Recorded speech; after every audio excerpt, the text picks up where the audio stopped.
This video will show you how you can download and install the Klarna banking application on your smartphone. So let's get started right away. Now, whether you are using Android or iOS, just open up your App Store or the Google Play Store. Once it is opened up, just tap on the search box and type in Klarna to begin your search.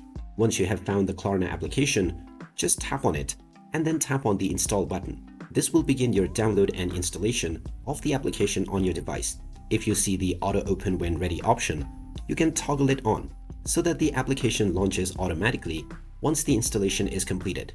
Just wait for a while until the process is done. And now you can open up the application right away. Once you open it up, tap on continue and then choose your location to proceed with signing up or logging in. So there you have it. That is how easy it is to download and install the Klarna banking application on your smartphone. If you find this video helpful, then make sure to hit that like button. Also subscribe to our channel for more useful videos like this one. Thanks for watching, and I will see you again in the next one.